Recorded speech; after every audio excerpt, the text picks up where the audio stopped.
سیدنا و مولانا محمد المبعوث بخیر الملل والادیان وعلی آلہ واصحابہ بدور الایمان اما بعد فاعوذ باللہ من الشیطان الرجیم بسم اللہ الرحمن الرحیم وَلِلَّهِ الْعِزَّةُ وَلِرَسُولِهِ وَلِلْمُؤْمِنِينَ وَلَكِنَّ الْمُنَافِقِينَ لَا يَعْلَمُونَ قال اللہ تبارک وتعالی فی مقام آخر ان الذین یؤذون اللہ ورسولہ لعنہم اللہ فی الدنیا والآخرہ صدق اللہ مولانا العظیم ان اللہ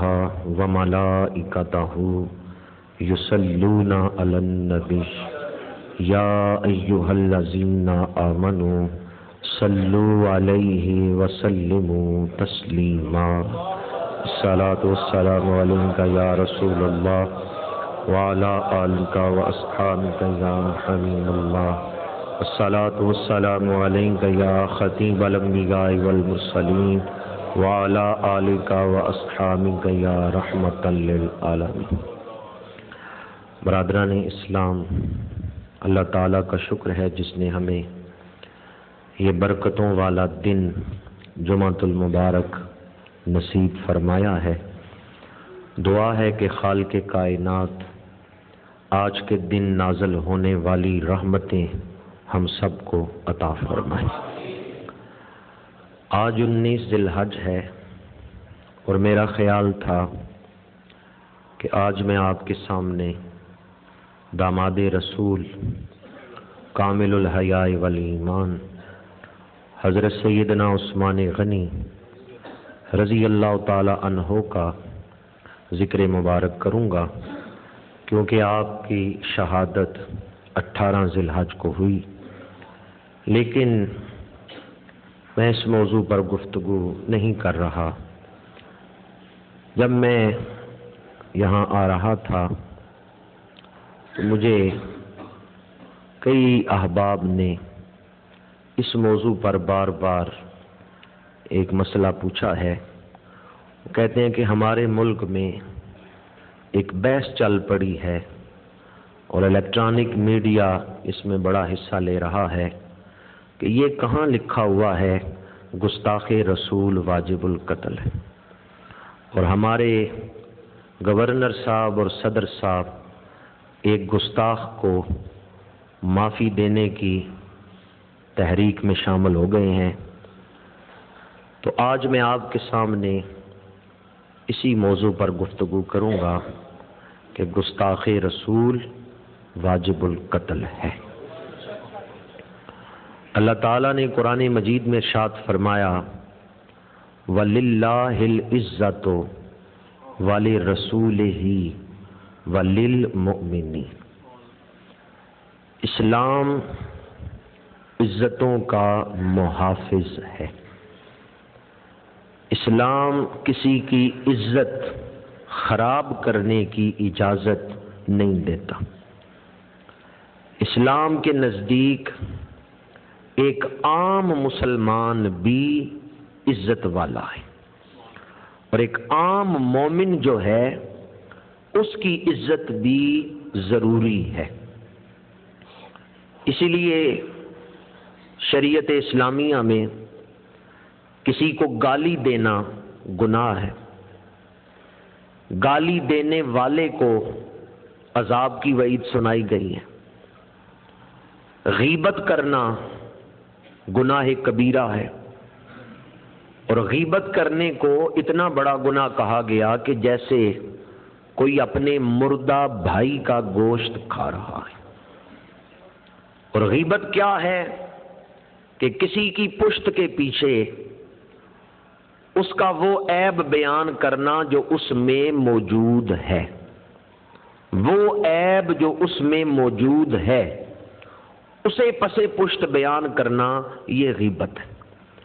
تو چونکہ اگر وہ آدمی اس بات کو سنتا جس کی غیبت کی جا رہی ہے تو اسے تکلیف ہوتی، اس لیے غیبت کو گناہ کبیرہ کہا گیا۔ اور غیبت کرنے والا دوسرے مسلمان کی عزت کو اچھال رہا ہے، اس کی عزت کو خراب کر رہا ہے، اس لیے اسے گناہ کبیرہ کہا گیا۔ کسی کا مذاق اڑانا، اسے بھی منع کیا گیا ہے۔ کسی کا نام بگاڑ کے لینا، اس سے بھی منع کیا گیا ہے۔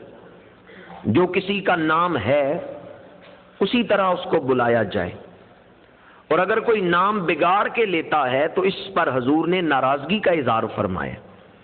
اور حدیث مبارکہ اگر کسی شخص نے اپنے نوکر کو گدھا کہہ کے بلایا، او گدھے، تو قیامت کے دن اللہ تعالیٰ اس شخص سے فرمائے گا کہ میں نے تو اسے انسان بنایا تھا، تو نے اسے گدھا کیوں کہا ہے؟ میں نے اسے انسان بنایا تھا، تو نے اسے گدھا کہہ کے کیوں بلایا ہے؟ تو گویا اس سے بھی پتا چلا کہ کسی کا نام بگاڑ کے لینا یہ بھی گناہ ہے، اس سے بھی منع کیا گیا ہے۔ اور کیوں منع کیا گیا ہے؟ جس کا نام بگاڑ کے آپ لے رہے ہیں اس کی عزت کو خراب کر رہے ہیں۔ اسلام عزتوں کا محافظ ہے۔ اب مجھے بتائیں، اگر ایک عام مومن عزت والا ہے تو اللہ کے رسول کی عزت کتنی ہوگی؟ جو دین کسی عام مومن کی عزت خراب کرنے کی اجازت نہیں دیتا، کیا وہ اللہ کے رسول کی عزت کی حفاظت کرے گا یا نہیں کرے گا؟ جو دین ایک عام مومن کی عزت کی حفاظت کرتا ہے، ایک عام مومن کی عزت، حضور نے کعبے کا طواف کرتے ہوئے کعبہ شریف کی طرف دیکھتے ہوئے فرمایا، اے بیت اللہ، تو بڑی عزت والا ہے، پر میرا غلام مومن وہ تجھ سے بھی زیادہ عزت والا۔ اے کعبہ تیری بڑی شان ہے، اے بیت اللہ تیری بڑی عزت ہے، پر مومن کی عزت تجھ سے بھی زیادہ ہے۔ تو حضور نے مومن کی عزت کو اہمیت دی ہے۔ اگر ایک عام مومن عزت والا ہے تو اللہ کے رسول کی عزت کتنی ہوگی؟ کس کی عزت؟ اللہ کے۔ یہ رسول کسے کہتے ہیں؟ رسول کا لفظی معنی ہے بھیجا ہوا، جس کو بھیجا گیا اسے کہتے ہیں رسول۔ رسول کا لفظی معنی کیا ہے؟ رسول خود نہیں آئے، انہیں اللہ نے۔ اب دنیا کا اصول یہ ہے، اگر بھیجنے والے سے آپ کو پیار ہے تو اس کے بھیجے ہوئے سے بھی، اور اگر بھیجے ہوئے کی آپ عزت کریں تو کس کی عزت کر رہے ہیں؟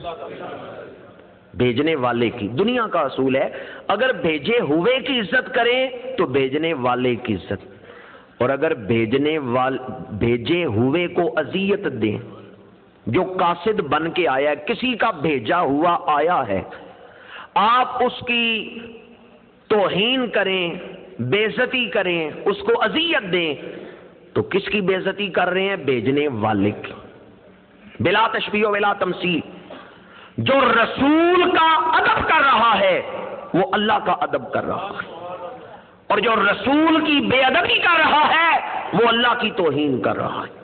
قرآن مجید میں ہے، ان الذین یعصون اللہ ورسولہ لعنہم اللہ فی الدنیا والآخرہ۔ بے شک وہ لوگ جنہوں نے اللہ کو اذیت دی۔ یا اللہ تجھے بھی کوئی اذیت دے سکتا ہے؟ کیا کوئی اللہ کو بھی اذیت دے سکتا ہے؟ یہ تو ممکن ہی نہیں کہ کوئی اللہ کو اذیت دے، پر قرآن کہتا ہے ان الذین یعصون اللہ، بے شک وہ لوگ جنہوں نے اللہ کو اذیت دی۔ یا اللہ تجھے تو اذیت ہی نہیں دی جا سکتی۔ مفسرین کہتے ہیں وَرَسُولَهُ، اس کا مطلب یہ ہے کہ جس نے اللہ کے رسول کو اذیت دی گویا کہ وہ اللہ کو اذیت دے رہا ہے۔ جو اللہ کے رسول کی بے ادبی کر رہا ہے وہ اللہ کی توہین کر رہا ہے۔ اس لیے اللہ عزت والا تو اللہ کے رسول بھی عزت والے۔ جو رسول کی عزت کر رہا ہے وہ اللہ کا ادب کر رہا ہے، اور جو رسول کی بے ادبی کر رہا ہے وہ اللہ کی توہین کر رہا ہے۔ قرآن مجید، احادیث مبارکہ اس بات پر شاہد عادل ہیں، اللہ کے رسول بڑی عزت رکھتے ہیں۔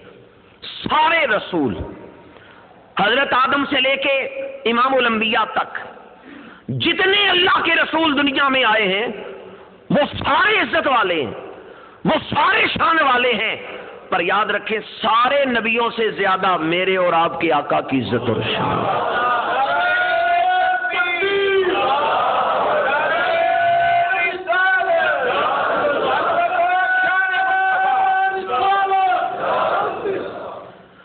اگر آج ہمارا گورنر ایک گستاخ کا وکیل بن جائے، اگر آج ہمارے ملک کا صدر ایک گستاخ رسول عورت کو معاف کرنے کا اعلان کرے، تو مجھے اس منبر پہ بیٹھ کے یہ کہنے دیں کہ جو گستاخ رسول کو معاف کرے گا، جس پر گستاخی ثابت ہو گئی، جو گستاخ رسول کا ساتھ دے گا وہ کافر ہو جائے گا۔ آپ کیوں ڈر رہے ہیں؟ بڑے آستہ بولے ہیں۔ ہاں، جو حضور کا نہیں وہ ہمارا۔ جس گورنر یا صدر کو اللہ کے رسول کی عزت کا خیال نہیں ہے، ہمیں اس کی عزت کا کیا خیال ہے؟ اللہ کے رسول سے زیادہ ہمیں کوئی پیارا نہیں ہے۔ اگر گورنر یا صدر کسی گستاخ رسول کا ساتھ دیتے ہیں تو یاد رکھیں جو گستاخ رسول کا ساتھ دے رہا ہے وہ اللہ کے عذاب کو دعوت دے رہا ہے۔ جو بیت اللہ کی بے ادبی کرے، جو بیت اللہ کی گستاخی کرے وہ اللہ کے عذاب کو دعوت دیتا ہے۔ جو قرآن کی توہین کرے وہ اللہ کے عذاب کو دعوت دیتا ہے۔ جو مسجدوں کی توہین کرے وہ اللہ کے عذاب کو دعوت دیتا ہے۔ تو جو اللہ کے رسول کی بے ادبی کرے وہ بھی اللہ کے عذاب کو دعوت دے رہا ہے۔ آج ہمارے ملک کے حکمران بتوں سے تجھ کو امیدیں، خدا سے نا امیدی۔ مجھے بتا تو صحیح اور کافری کیا ہے؟ یورپ اور امریکہ والوں کو خوش کرنے کے لیے امام الانبیاء کے گستاخ کو معاف کیا جائے۔ امام الانبیاء کی عزت کو کیا سمجھا ہے آپ نے؟ ہمارا ملک وہ ہے جس میں ایک صدر نے چیف جسٹس کو اتارا۔ کس طریقے سے اتارا، ٹھیک تھا یا نہیں، یہ ایک الگ بات ہے، لیکن جب چیف جسٹس کو اتارا گیا تو سارے وکیل متحرک ہو گئے، سڑکوں پہ آ گئے، کتنے جلوس نکلے، قتل بھی ہوئے، اس میں مارے بھی گئے، کتنا خون بہا، کس کے لیے؟ ایک چیف جسٹس کی عزت کے لیے۔ میں یہ نہیں کہتا وکیلوں نے غلط کیا، ٹھیک ہے، انہیں چیف جسٹس کی عزت کے لیے لڑنا چاہیے تھا، ان کا چیف جسٹس تھا، قانون کے لیے انہیں لڑنا چاہیے تھا، پر آج وکیل کہاں ہے؟ آج کوئی وکیل حضور کی عزت کے لیے کیوں نہیں بول رہا؟ آج وکیل کیوں نہیں سڑکوں پہ آ رہے؟ چیف جسٹس چودھری افتخار بڑی عزت رکھتا ہے، پر ہزاروں چودھری افتخار رسول اللہ کے نالین سے لگنے والے مٹی کے ذرات کے قربان کیے جا سکتے ہیں۔ تمہیں اپنے چیف جسٹس کی عزت کا تو خیال ہے کہ اس کے لیے سڑکوں پہ آ جاتے ہو، اس کے لیے جان دینے کو تیار ہو جاتے ہو، اللہ کے رسول کی عزت کا کوئی خیال نہیں۔ آج ہمارے وکیل کیوں نہیں بیان دے رہے؟ میں براہ راست، شاید اس میں میرے سامنے کوئی دوست بیٹھا ہو جو وکالت کے شعبے سے تعلق رکھتا ہو، لیکن آپ لوگوں کے ذریعے میں بات وکیلوں تک تو پہنچا سکتا ہوں۔ اور یہ بھی میرے علم میں ہے کوئی نہ کوئی ساتھی آتا ہے جو جمعے کو لکھ کے رپورٹ دیتا ہے کہ کیا بیان کیا گیا، تو میں اس بات کو ببانگ دہل کہہ رہا ہوں اپنے وکیل بھائیوں سے بھی اور اپنی انتظامیہ سے بھی۔ میں یہ نہیں کہتا وکیلوں نے چیف جسٹس کا ساتھ دے کے برا کیا، میں کہتا ہوں اچھا کیا، پر چیف جسٹس سے زیادہ اللہ کے رسول کی عزت ہے۔ اگر چیف جسٹس کے لیے آپ سڑکوں پہ آ سکتے ہیں، اللہ کے رسول کی عزت کے لیے ایک بیان بھی نہیں لے سکتے۔ چیف جسٹس کی عزت کے لیے کچہریاں بند ہو جائیں، لڑائیاں ہوں، عدالتوں کا بائیکاٹ کیا جائے، اور اللہ کے رسول کی عزت کے لیے ایک دن بھی عدالتیں بند نہ ہوں، اور صدر کو یہ اجازت دے دی جائے اور گورنر کو یہ اجازت دے دی جائے کہ وہ اللہ کے رسول کے گستاخ کا ساتھ دیں۔ ہمیں اپنی انتظامیہ بڑی پیاری ہے پر دین سے زیادہ پیاری نہیں ہے، اللہ کے رسول کی عزت سے زیادہ پیاری نہیں ہے۔ آج ہمیں حالات نے پھر امتحان گاہ میں کھڑا کر دیا ہے کہ ہم کس سے ڈرتے ہیں اور کس سے نہیں۔ یہ بات میں بار دیگر کہہ رہا ہوں، ہم گناہگار ہو سکتے ہیں، حضور کے غدار نہیں ہو سکتے، اور ہمیں اپنی جانوں سے زیادہ اللہ کے رسول کی عزت پیاری۔ کہتے ہیں کہاں لکھا ہے کہ گستاخ رسول کو سزائے موت دی جائے؟ کئی پڑھے لکھے جاہل جو اپنے آپ کو پڑھا لکھا ظاہر کرتے ہیں، کئی پڑھے لکھے جاہل یہ بات الیکٹرانک میڈیا پہ کر رہے ہیں کہ کہاں لکھا ہے گستاخ رسول کو سزائے موت دی جائے۔ بڑی ذمہ داری سے بیان کر رہا ہوں، حرم امن کی جگہ ہے، من دخلہ کان آمنا، جو مسجد حرام میں داخل ہو گیا وہ امن پا گیا۔ حضرت فاروق اعظم فرماتے ہیں اگر میرے باپ کا قاتل حرم میں داخل ہو جائے تو میں اس سے قصاص نہیں لوں گا جب تک کہ وہ باہر نہ نکلے۔ تو حرم کی جگہ کون سی جگہ ہے؟ امن کی جگہ ہے۔ فتح مکہ کے موقع پر ابن حنظل ایک گستاخ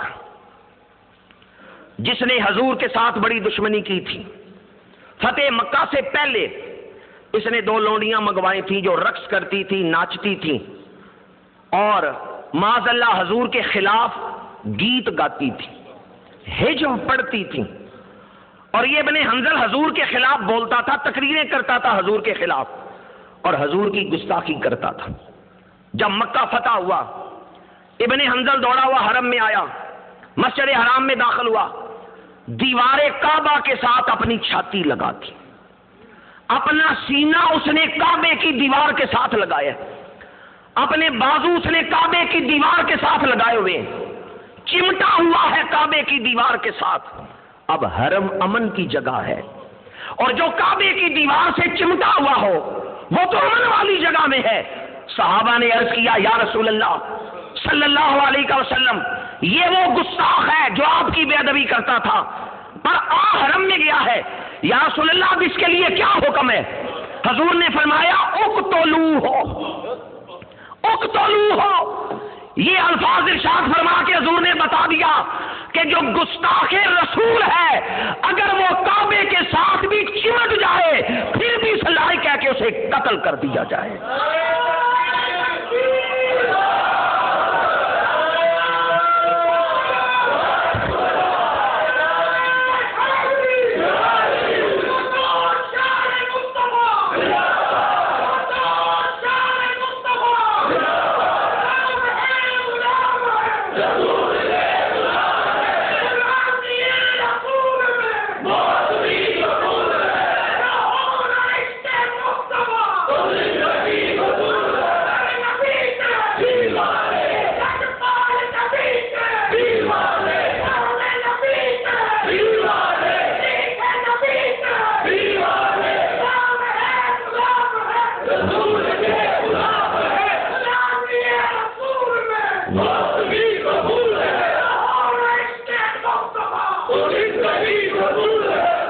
امام الانبیاء صلی اللہ علیہ وآلہ وسلم کی ظاہری حیات مبارکہ میں دونوں طرح کی حدیثیں ملتی ہیں۔ بعض لوگوں کو حضور نے معاف بھی کی ہے، جس طرح کہ طائف کے بازار میں بعض اوباشوں نے پتھر مارے، پر حضور جب باغ میں تشریف فرما ہوئے تو دعا کے لیے ہاتھ اٹھائے۔ یہ حضور کا کردار تھا، یہ حضور کا اخلاق تھا، اور حضور کو حق حاصل ہے کہ جس کو چاہے معاف کریں اور جس کو چاہے شرعی سزا دیں، کیونکہ بے ادبی حضور کی گئی ہے، اس لیے حضور کو حق ہے کہ چاہے معاف کریں چاہے سزا دیں۔ اس لیے دونوں طرح کی حدیث ملتی ہیں۔ بعض لوگوں کو حضور نے معاف بھی کی ہے، ایک عورت کوڑا پھینکتی ہے، بیمار ہوتی ہے، حضور عیادت کرنے چلے جاتے ہیں، حضور نے معاف کی ہے۔ اپنے اخلاق کا اظہار کی ہے، پر کچھ روایتیں ایسی ہیں جن میں حضور نے شرعی سزا دے کے بتا دیا ہے کہ جو گستاخ رسول ہے اگر میں اسے معاف کروں تو اس کا مطلب یہ نہیں کہ میرے دین میں وہ معافی کا حقدار ہے، نہیں، دین یہ ہے کہ جو گستاخ رسول ہے وہ سزائے موت کا حقدار ہے۔ اگر گستاخ رسول کعبے کی دیوار سے بھی چمٹا ہوا ہو، اس کا سینہ دیوار کعبہ سے لگا ہوا ہو، پھر بھی حضور فرماتے ہیں اقتلو ہو، اس کا سر تن سے جدا کر دو، اس لیے کہ رسول کی بے ادبی کر کے اس نے اللہ کی بے ادبی اور گستاخی کی ہے۔ دوسری روایت قرآن مجید کی آیت ہے، اس کی تفسیر میں مفسرین نے یہ روایت نقل کی ہے۔ آیت ہے فلا وربک لا یؤمنون حتی یحکموک فیما شجر بینہم۔ ایک منافق اور ایک یہودی کی آپس میں لڑائی ہوئی، فیصلے کے لیے آگے حضور کی بارگاہ میں۔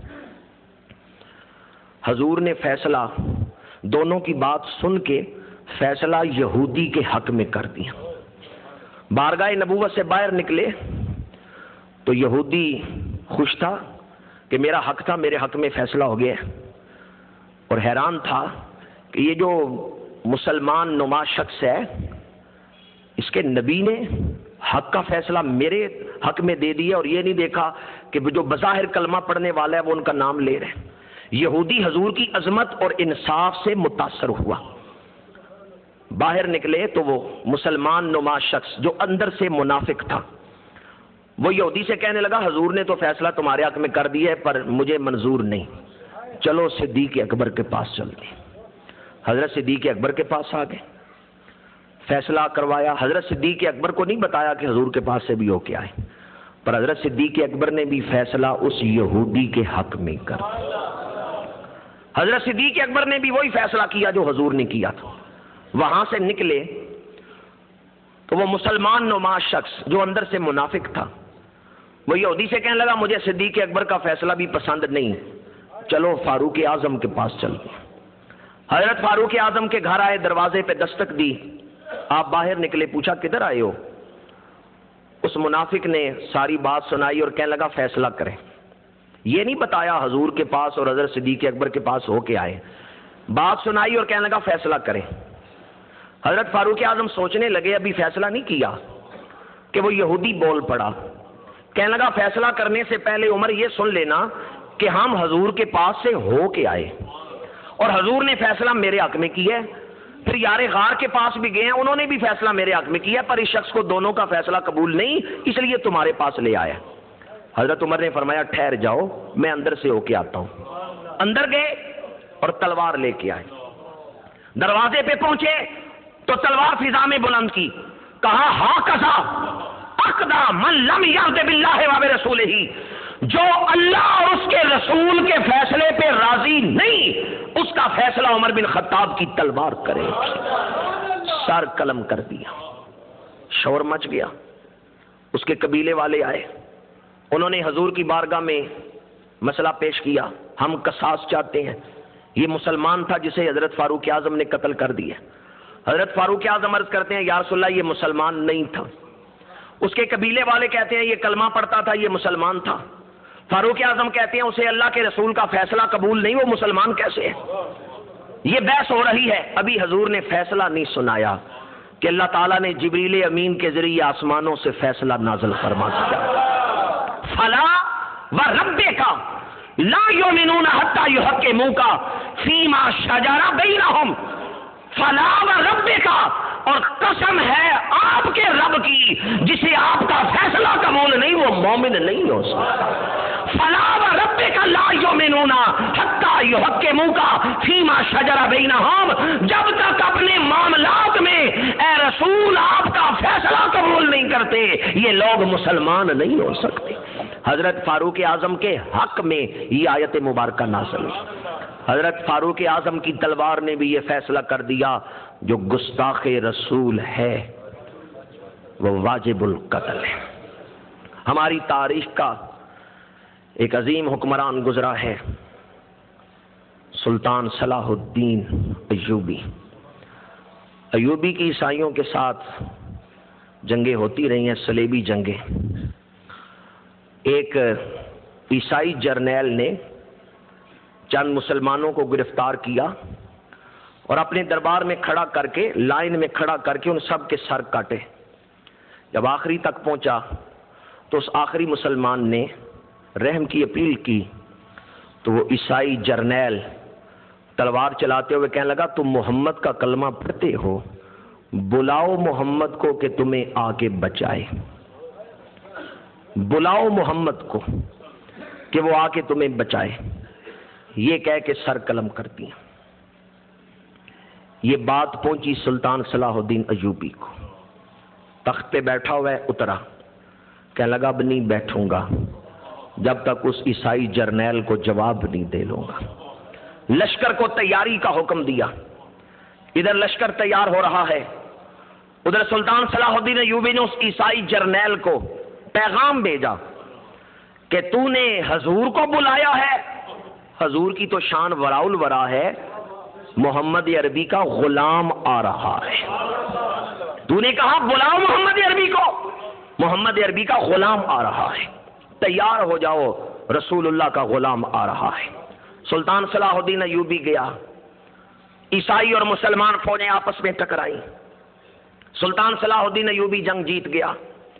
وہ عیسائی جرنیل جو بڑا غرور اور تکبر کرتا تھا، پا بجولا قیدی بن کے جب ایوبی کے سامنے پیش ہوا، گھٹنوں کے بل زمین پہ گرا اور ہاتھ جوڑ کے کہنے لگا، بادشاہ بادشاہوں کو معاف کرتے رہتے ہیں، آج میں ہار گیا ہوں، تو جیت گیا، مجھے معاف کر دے۔ تاریخ میں نام لکھا جائے گا کہ ایک بادشاہ نے دوسرے بادشاہ کو معاف کر دیا ہے۔ سلطان صلاح الدین ایوبی نے کہا، تو میرا مجرم نہیں، تلوار بلند کی اور کہا، تو میرا مجرم نہیں کہ میں تمہیں معاف کروں، اگر تو میرا مجرم ہوتا تو میں تجھے معاف کر دیتا، پر تو اللہ کے رسول کا مجرم ہے، مجھے کیا حق ہے کہ میں تجھے معاف کروں۔ یہ کہا اور سر تن سے جدا کر دیا۔ سلطان صلاح الدین ایوبی نے بتا دیا، امت کو یہ حق نہیں کہ حضور کے گستاخ کو معاف کرے، حضور کو حق تھا، اور یہی فقہا کا فتویٰ ہے، یہی علماء راسخین کا فتویٰ ہے کہ جو حضور کا گستاخ ہے، ہمیں حق نہیں کہ ہم اس کو معاف کریں۔ ہاں حضور کو حق تھا کہ حضور اسے معاف فرما سکتے تھے۔ امام الانبیاء نے ظاہری آیات مبارکہ میں دونوں طرح کا عمل اپنایا، لیکن امت کے لیے جو فتویٰ ہے وہ یہی ہے کہ امت حضور کے گستاخ کو معاف نہیں کر سکتی۔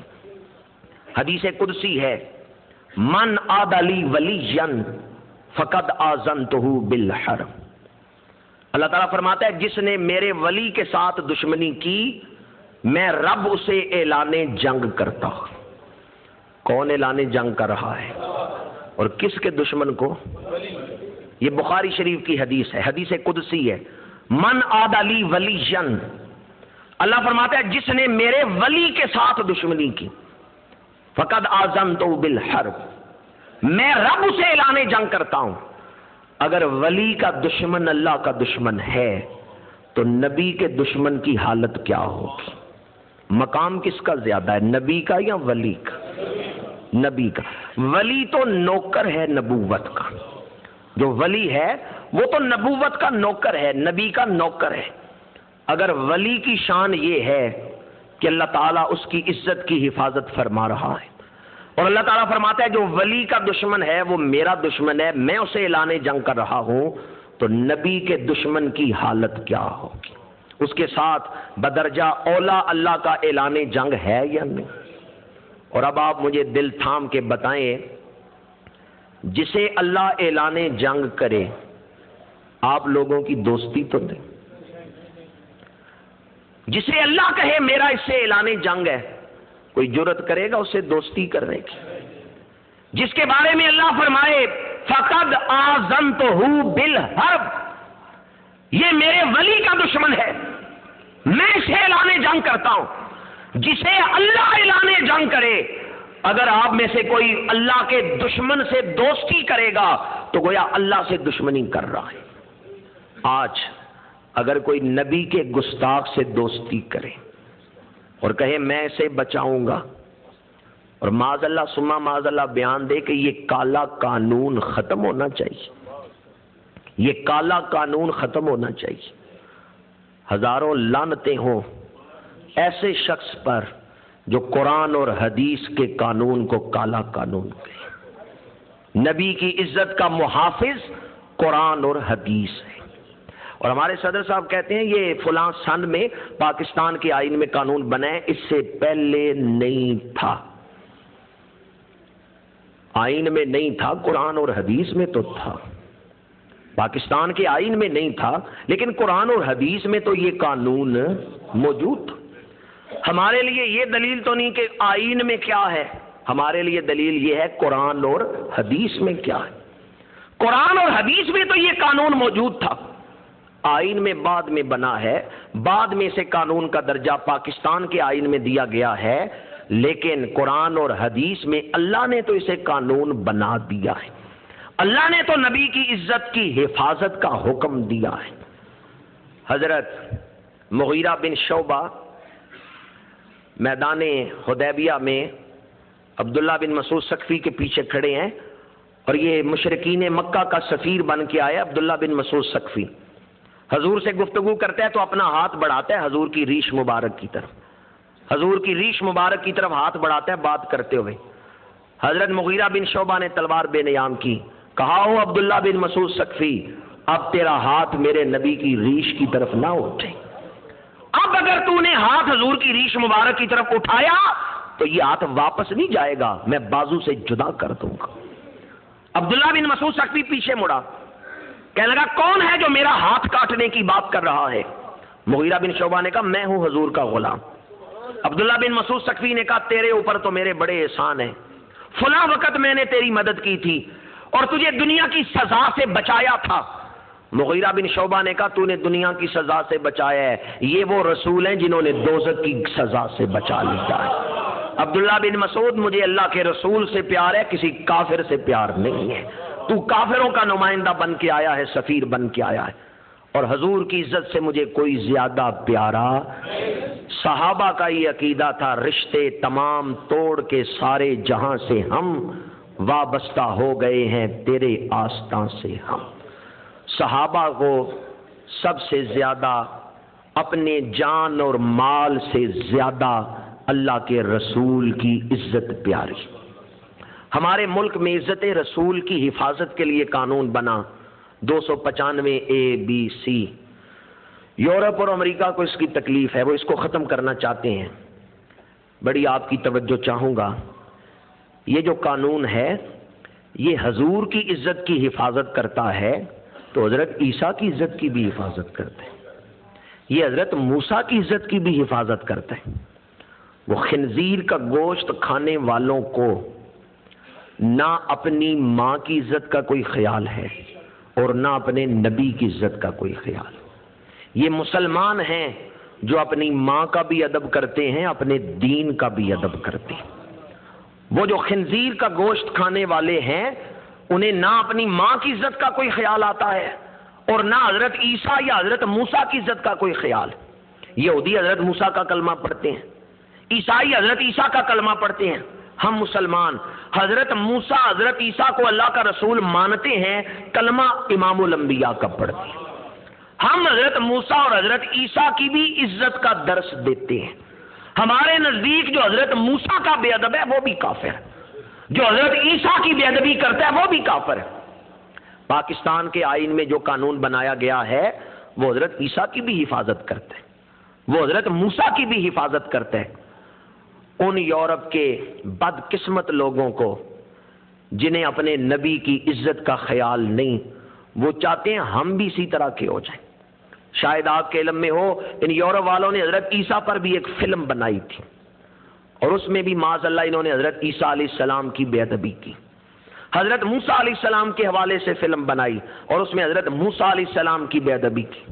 حضرت موسیٰ علیہ السلام کو بھی ایک عام شخص کی طرح معاذ اللہ، میں اب اس پر تشریح نہیں کر سکتا، نہ وقت اجازت دیتا ہے اور نہ یہ ممبر مبارک، نہ یہ مسجد کا پاکیزہ ماحول کہ اگر ان بے ادبوں نے بے ادبی کی ہے تو کم سے یہاں نہ بیان کر.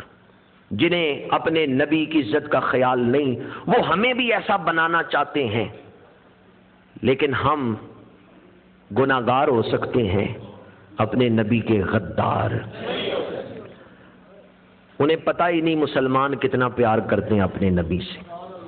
ہندوستان میں ایک ڈنگر ڈاکٹر، اس نے اپنے ایک گدھے کے ماتھے پہ ایک بڑا پاکیزہ نام لکھا تھا. میں یہاں وہ نام نہیں اس والے سے لے سکتا کہ جو تذکرہ ہے اس میں بے ادبی نہ ہو. اس ڈاکٹر نے وہ نام جو اللہ کے نام کے بعد ہمیں سب سے پیارا ہے، اس ڈنگر ڈاکٹر نے جانور پر لکھ دیا، گدھے پر لکھ دیا، اور وہ نام لے کے اس گدھے کو بلاتا تھا. چکوال سے ایک عاشق رسول گیا، غازی محمد صدیق، اور اس نے اس ڈنگر ڈاکٹر کو قتل کیا اور اس کو للکارتے ہوئے کہا تجھے اس بات کا خیال نہیں آیا کہ اس دھرتی پہ نبی کے غلام زندہ ہیں؟ تجھے یہ خیال نہیں آیا اس دھرتی پہ نبی کے عاشق اور غلام زندہ ہیں؟ ادھر عدالت میں کیس چلا. ایک بڑے لائق وکیل اس دور کے سر محمد شفیع وہ کیس لڑ رہے تھے. تو جج کے سامنے مسلمان غازی کے حق میں دلائل دیتے ہوئے سر محمد شفیع رو پڑے. بوڑھے وکیل تھے، دلائل دیتے ہوئے رو پڑے. تو جج نے حیران ہو کے کہا محمد شفیع تم کیوں رو پڑے ہو؟ تو وکیل نے روتے ہوئے کہا سر آپ کو پتہ نہیں ہم مسلمان اپنے نبی سے کتنا پیار کرتے ہیں. اگر اس جوان کی جگہ میں بوڑھا وہاں ہوتا تو میں بھی وہی کرتا جو اس نے کیا. یہ وکیل نے عدالت کے کٹہرے میں کھڑے ہو کے کہا. اس نے کہا اگر میں وہاں ہوتا تو میں بھی وہی کرتا جو اس جوان نے کیا ہے. تمہیں پتہ ہی نہیں کہ ہم مسلمان اپنے نبی سے کتنا پیار کرتے ہیں. اور میں کہتا ہوں اور ہمارے پاس ہے کیا؟ اور کون سا خزانہ ہے ہمارے پاس جس پہ ہم فخر کر سکیں؟ باوضو جمعے کے دن ممبر شریف پہ بیٹھا ہوا ہوں اور ہمارے پاس کوئی خزانہ نہیں. نہ نمازوں پہ فخر ہے، نہ کوئی عبادات کی کثرت ہے. ہم گناہگاروں کے پاس ہے تو محبت رسول کا ہی سرمایہ ہے.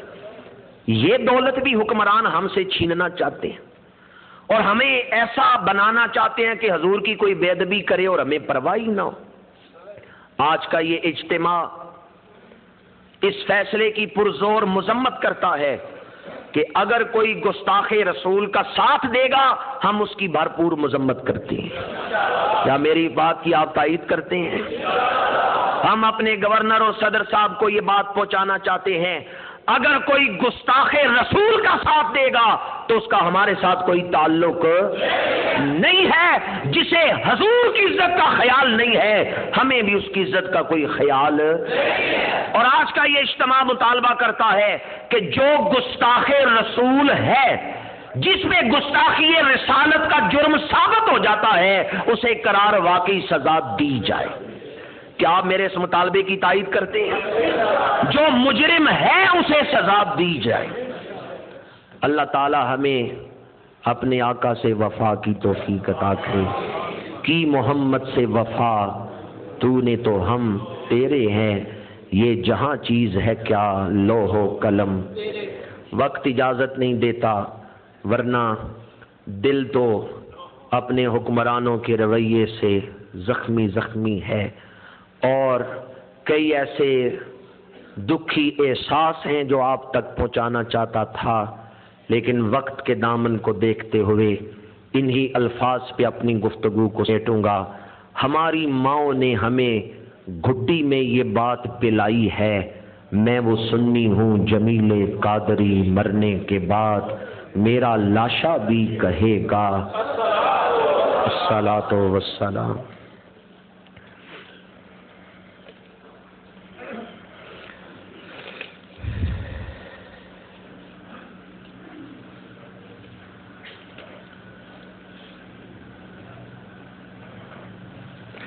کئی سوال ایسے ہیں جن کا میں نے متعدد مرتبہ جواب دیا ہے، اس لیے میں ان سوالات کو دوہرا نہیں رہا. ایک دو ضروری اعلان ہیں آپ کی خدمت میں کرنا ضروری سمجھتا ہوں. مسجد حاضہ میں رنگ و روغن کروانے کا پروگرام بنایا گیا ہے، جس کے لیے مخیز حضرات سے اپیل ہے کہ تینوں منزلوں کا رنگ وغیرہ مکمل کرنا ہے. آپ دل کھول کے اس کار خیر میں حصہ لیں۔ اللہ تعالی ہم سب کو توفیق عطا فرمائے۔ آج جمعے کے بعد بھی مسجد عیدگاہ سے جی ٹی ایس چوک تک جلوس نکالا جا رہا ہے، اور کل 27 نومبر کو اسلام آباد سے پاکستان بچاؤ لانگ مارچ سنی اتحاد کونسل کے زیر اہتمام نکالا جائے گا، جو اتوار والے دن 28 نومبر کو یہاں گجرات پہنچے گا۔ صبح 8-9 بجے یہاں جی ٹی ایس چوک میں اس حوالے سے قائدین بیان بھی کریں گے، اس میں بھی شامل ہو کے اپنی غیرت ایمانی کا اظہار فرمائیں۔ نومبر بروز ہفتہ عشاء کی نماز کے بعد جامعہ مسجد نورانی قادر کالونی بھمبر روڈ میں عشق مصطفیٰ کانفرنس ہو رہی ہے، جس میں مجھ ناچیز کا بیان ہے، اس میں بھی شامل ہو کے ثواب دارین حاصل کریں۔ 2 دسمبر بروز جمعرات بعد از نماز عشاء جامعہ مسجد شاہی قلعہ دار میں تبلیغ اسلامی کے زیر اہتمام ایک محفل ہو رہی ہے، جس میں حضرت مولانا محمد ابراہیم عاجز قادری صاحب تشریف لائیں گے۔ شامل ہو کے ثواب دارین حاصل کریں۔ انہی الفاظ پہ گفتگو سمیٹتا ہوں۔ سوالوں کے جواب اگر کسی دوست کو درکار ہوں تو نماز جمعہ کے بعد مجھ سے مل